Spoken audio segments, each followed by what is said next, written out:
ইরানের কেশম দ্বীপ একসময় যা ছিল পর্যটকদের জন্য উন্মুক্ত ভূতাত্ত্বিক জাদুঘর, এখন তা ইরান ইসরায়েল যুক্তরাষ্ট্র যুদ্ধের প্রধান কৌশলগত কেন্দ্রে পরিণত হয়েছে।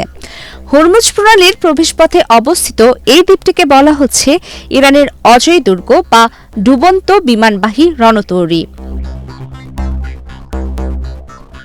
কাশ্মীরে প্রাচীন লবণ গুহা আর ম্যানগ্রোভ বনের গভীরে গড়ে তোলা হয়েছে ইরানের আধুনিক সামরিক নেটওয়ার্ক।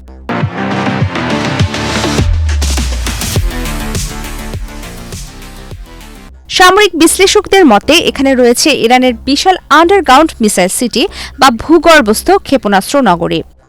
লেবাননের সামরিক বিশেষজ্ঞ হাসান জুনি আল জাজিরাকে জানান, এই ভূগর্ভস্থ নেটওয়ার্কের মূল লক্ষ্য হল বিশ্বের অন্যতম গুরুত্বপূর্ণ জ্বালানি রুট হরমুজ প্রণালী নিয়ন্ত্রণ করা। বর্তমানে এই প্রণালী দিয়ে জাহাজ চলাচল প্রায় স্থবির হয়ে পড়েছে, যা বিশ্বজুড়ে জ্বালানি সংকট তৈরি করেছে। গত ৭ মার্চ যুক্তরাষ্ট্রের বিমান হামলায় দ্বীপটির একটি গুরুত্বপূর্ণ পানি শোধন কেন্দ্র ধ্বংস হয়। তেহরান একে বেসামরিক জনগণের বিরুদ্ধে অপরাধ হিসেবে অভিহিত করেছে। এই হামলার ফলে ৩০টি গ্রামে বিশুদ্ধ পানির সরবরাহ বন্ধ হয়ে গেছে। এর প্রতিক্রিয়ায় ইরানের ইসলামিক রেভলিউশনারি গার্ড কর্পস বাহরাইনের মার্কিন ঘাঁটি জুফিয়ারে ক্ষেপণাস্ত্র হামলা চালিয়েছে।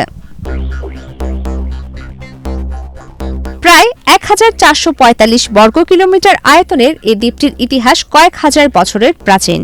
১৫৫২ সালে অটোম্যান এবং পরবর্তীতে ১৬২১ সালে পর্তুগিজরা এখানে আধিপত্য বিস্তার করেছিল।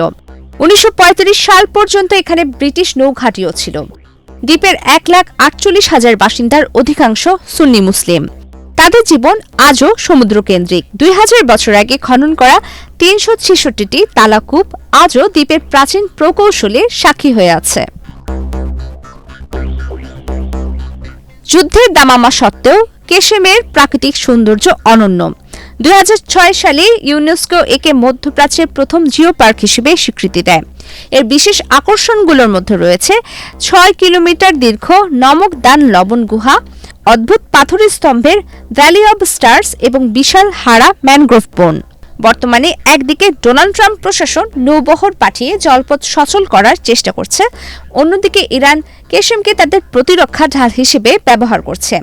এই দ্বৈরথ্য বিশ্বকে এক ভয়াবহ জ্বালানি সংকটের দিকে ঠেলে দিচ্ছে। প্রমিতি কিবরিয়া ইসলাম, বাংলাদেশ প্রতিদিন।